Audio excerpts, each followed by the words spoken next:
really fascinating. I also thought it was, in some ways, a little depressing. I was working on rural development 25 years ago or more, and in those days we talked about women in development. I'm sure many of you remember those times before we moved on to more progressive thinking. And many of these questions we were dealing with then. So what I would like to put to the panel is what they've seen change over time, and have in fact the pressures of climate change pushed us backwards in some countries. It would be very interesting to have people's perspectives about the long view in terms of change and gender empowerment and women's empowerment in particular. So that's my question. I'm now going to open it up for questions to the floor.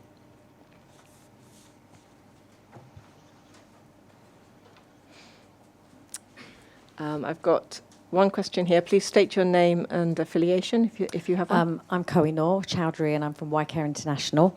Yeah, great report with the link up with water and gender issues. But what concerns me is the migration recommendation, particularly from my knowledge in countries like Ethiopia, where there's a lot of trafficking, where women do go from rural areas to city centres and then onwards, and a lot of them are then end up being trafficked. So I was just wondering if anyone on the panel has sort of considered that. Thanks. Sure. Question here. Thank you. My name is Casey Lai, independent consultant. Excuse me. I think in the same way that one cannot separate food insecurity from water insecurity, the whole question of water access and water management, I think, should again not be looked at separately from the wider land management and farming system, if you like, aspects of the farm, and in particular for women-headed households. I think it's quite clear that in some parts of, for instance, in parts of Ethiopia, you'll find that the women farmers generally have very poor access to cultivation, to oxen. And I think that something that I casually observe in the field, for instance, is that women tend to have very weak and poor animals, and the men always have the best animals at the right time. And I think this has a very important impact on the whole production system, because timeliness in cultivation, in land preparation, and therefore in planting is so important, even if there is not a drought that year. So I think one may have to look more closely at the gender kind of inequality in access to certain services that are so important for the farming system. Thank you. Thank you. Got another question here. Good afternoon. I'm Benny Denbitzer, and I run a little project called Grassroots Africa, which supplies agricultural information to farmers in Malawi, Uganda, and Tanzania. I wanted to ask 3 points, if I may. In my experience, agriculture is of very little importance to the powers that be, and therefore governments don't give a hoot about their own farmers. In Malawi, the agricultural services are extremely poor and badly resourced. The second point is that the organizations, the NGOs that work, tend to concentrate towards those that have power to change, and that tend to be men.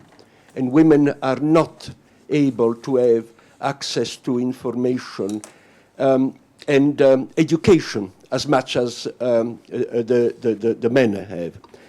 And the third issue, and I think is probably the most important of all, although large parts of Malawi are matriarchal, in fact, women have very, very little power.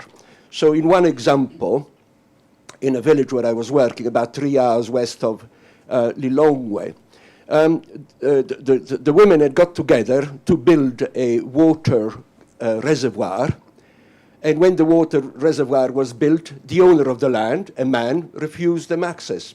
And there was absolutely no way to get access to rectify that situation. So lack of power, lack of justice. Okay, thank you. I'll take another round after this, but I'm going to ask the panel to respond to this now. So I'm going to turn first to Naomi. Okay. So the first question was yours about what has changed over time. I mean, I don't have the hindsight of decades of experience, being still relatively early on in my career. But I mean, from the literature we've looked at, I think what has changed, at least from a water management perspective, is that there has been increasing recognition of the importance of tackling gender in the domestic sphere and tackling gender in relation to water management in the domestic sphere, and a lot of evidence about the positive impacts that can have on things like children's education, health of the household, and spin-off effects in terms of microeconomic activities and growth at that level. But I think when it comes to irrigation or the sort of water management sector and agriculture, I think they've lagged behind, and I think irrigation has tended to be very much a technical domain, and that also means that it often is the domain of men and engineers.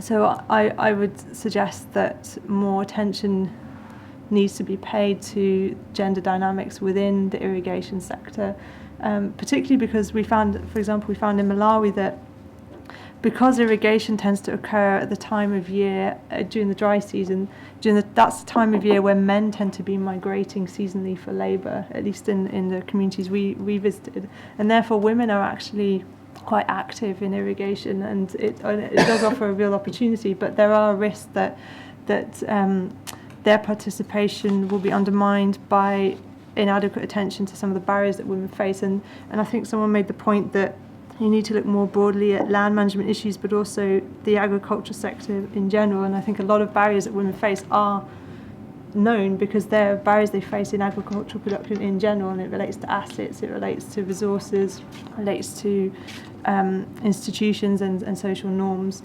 But I do think irrigation does offer a real opportunity, particularly in regards to water insecurity and climate risks. But we don't want to miss that opportunity. We don't want to miss that opportunity, essentially. In terms of migration, I mean, we didn't look specifically at trafficking. I think the thing is with migration is that it's very complicated and it's very variable depending on the country context. And even within one country, there are lots of different types of migration or reasons for migrating. And I think there's a real lack of evidence as to how that plays out and what impacts that has on different groups. So obviously, in Ethiopia, I mean, we didn't look specifically at trafficking, but that's clearly a negative side of migration. And I just think there's a need to look at a lot more detail at context-specific migration and how that affects specific groups within society, not just men and women, but also different age groups, different wealth groups.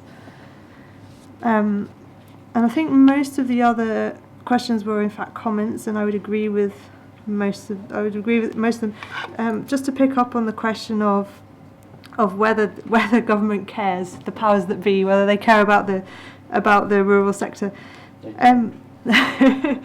Well, I don't think that can be completely true, partly because their voting base is still rural, for particularly for governments such as Ethiopia. Although there is a tendency to try and keep people in rural areas and not to think more broadly about how to support development for farmers, I think at the same time the government is still very much reliant on rural voters, so they can't completely ignore the rural domain. And I think in Malawi, agriculture is still the biggest sector in Malawi, and there's a lot of investment going into input subsidies, particularly fertilizer subsidies, with mixed results, and there are critics of that. So perhaps there it's more about choice of investment rather than a neglect of the agriculture sector. Great, thanks, Naomi. Robin? Thanks for the challenging question and useful comments as well. So, in terms of what's changed, to be honest, I don't think I quite share your pessimism.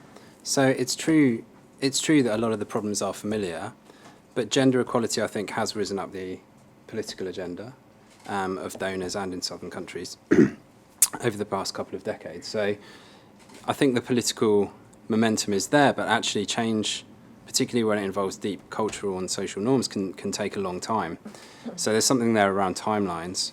The second, in terms of what's changed, or to make a more positive spin, as I said in my comments, I mean, there are some positive examples to draw on of good natural resource management, of women's economic empowerment. I mean, there is a body of literature out there with those examples there. So we need to draw on those, learn how to replicate them. You know, what are the strong lessons that can be taken from those, and also new things or innovations. I guess there are new framings which can help as well, like resilience, for example, which is often put forward as a potential frame, even though it's slightly abstract, which allows us to build between different silos of water, food, and agriculture, and so on. If it's developed in the right way, it could allow us to build from the bottom up and co-design solutions with communities. But as I say, resilience is quite a nascent idea, and it's still slightly vague. In terms of do governments prioritise agriculture, to be honest, I completely agree with your point. I mean, in sub-Saharan Africa, investment in agriculture sits at around 5% of national budgets, which is very, very low, although it's actually higher in Malawi.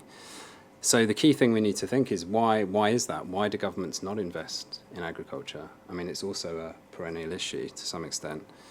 And as you say, many women aren't actually viewed as farmers. That's one of the reasons why the extension services don't reach women. They lack access to land. That's another key barrier.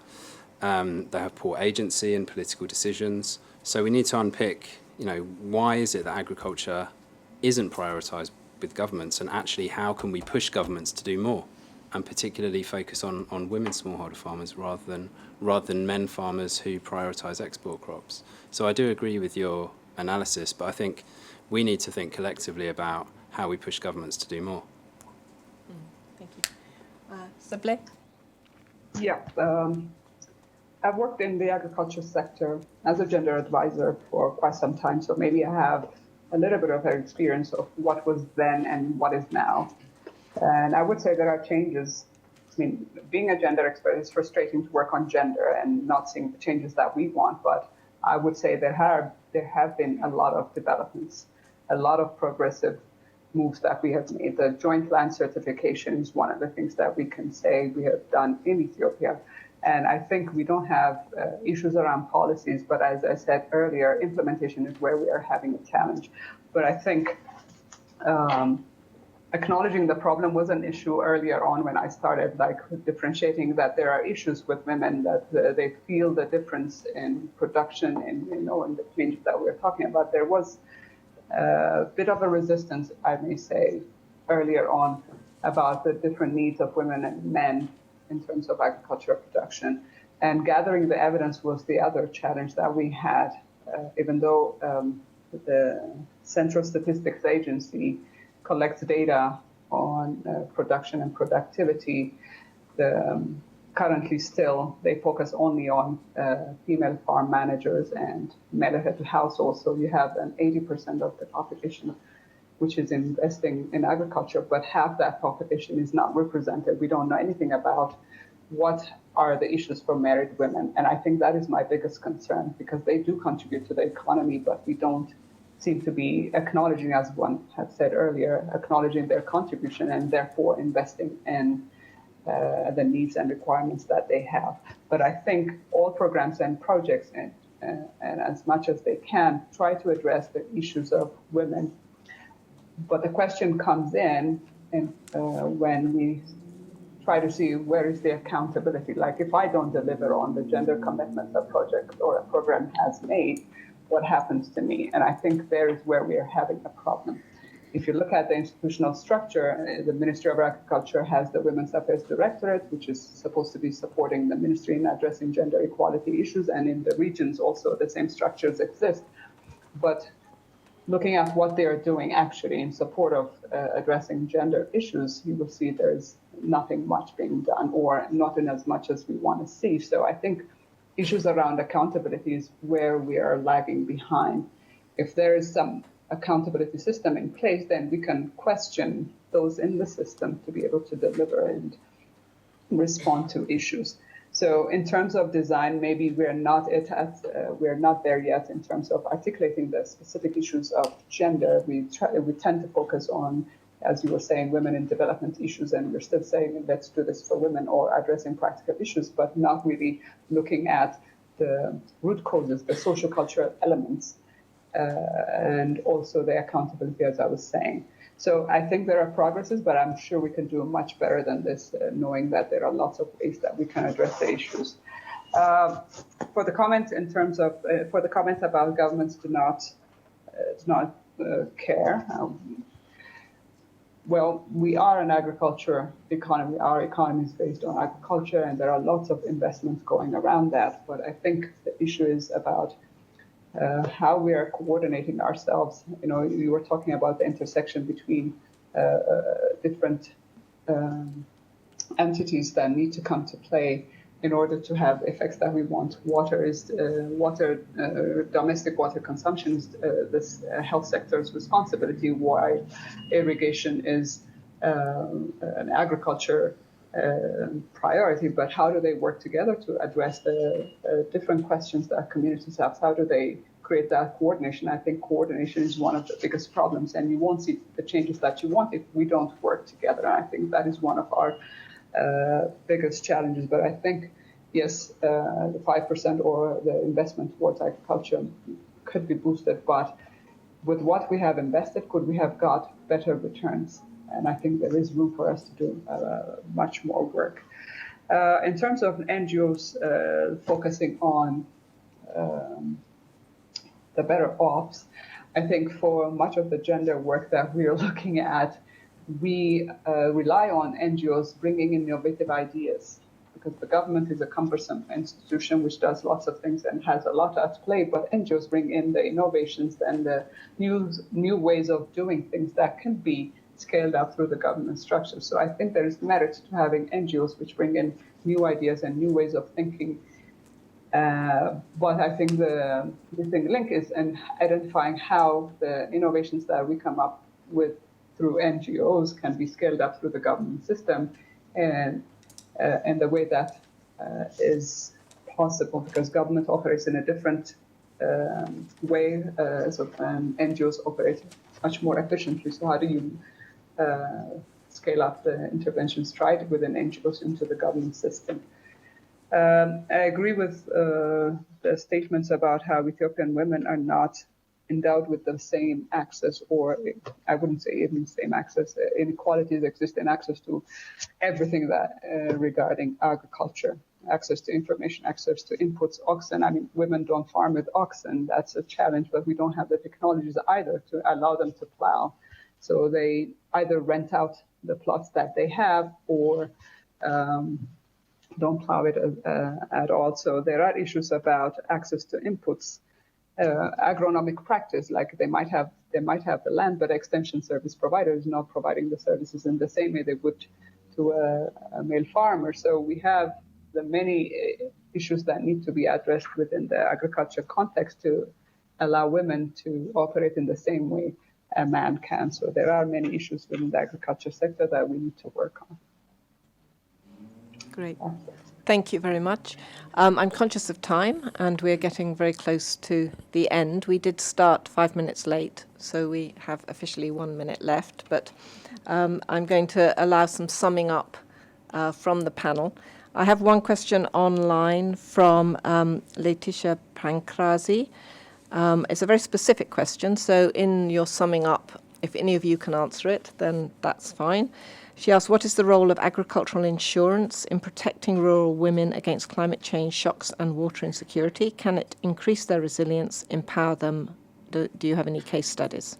So a specific question on agricultural insurance. I'll take one more question if there is a pressing question. Okay. Here.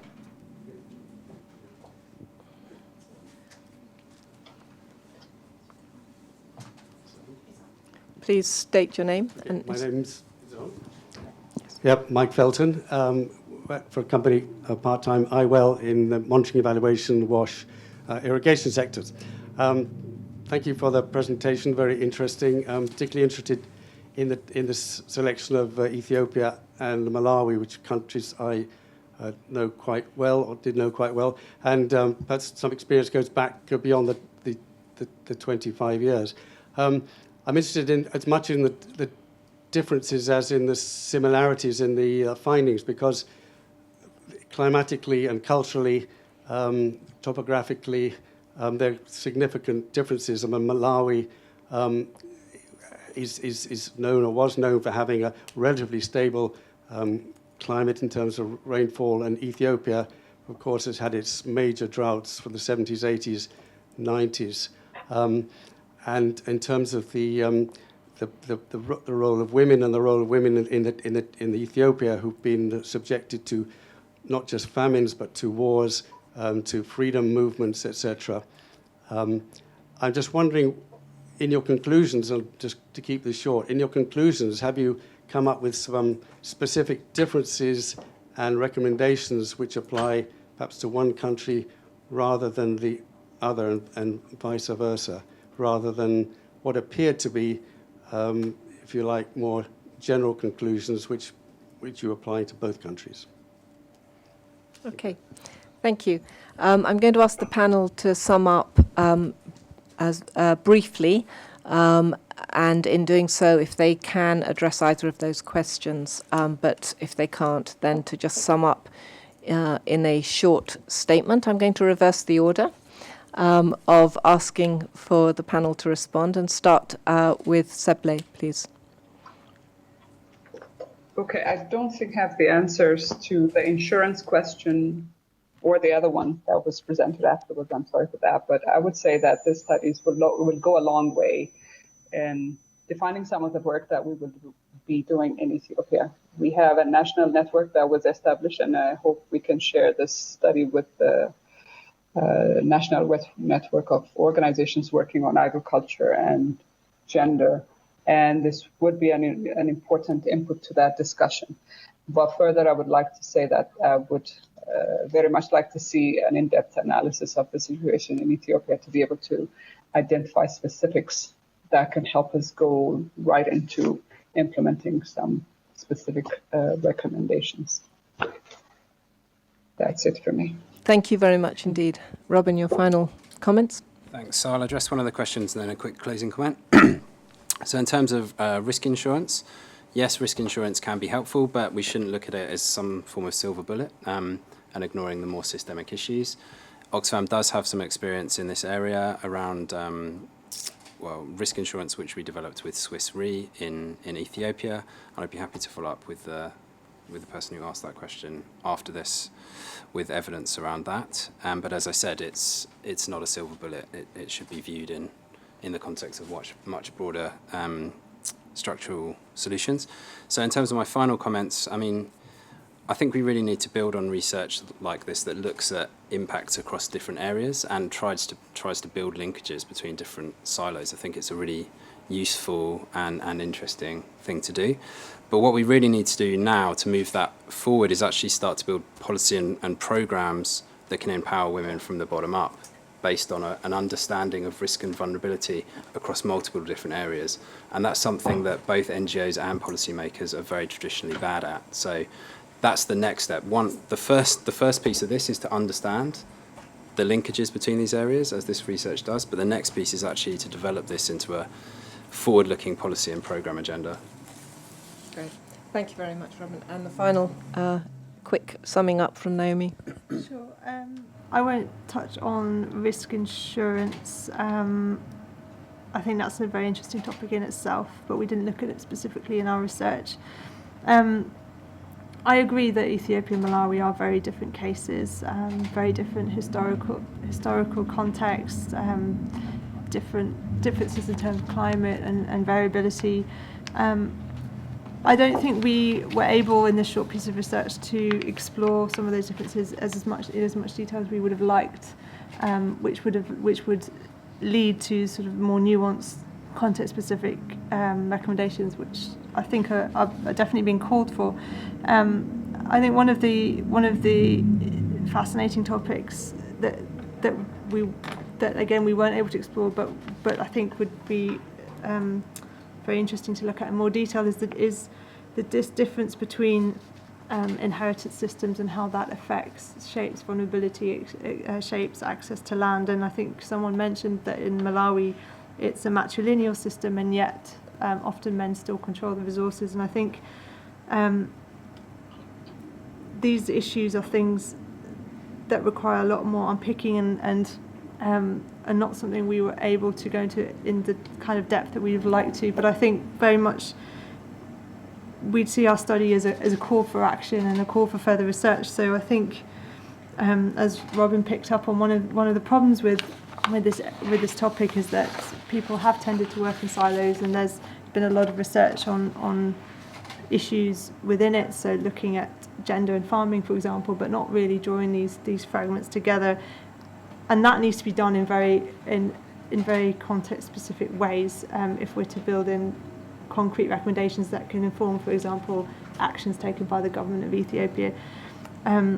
So I think we need to work more collaboratively to tackle some of these silos, but also thinking about how we can work across a range of scales. So I think there's also a tendency to focus either on very micro issues such as a particular irrigation scheme or a particular water point, and then to work at a policy level. And I think we really need to look at the interlinkages between these different levels and the actors involved if we're really going to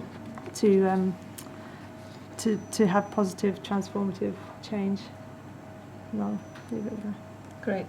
Okay, thank you very much, Naomi.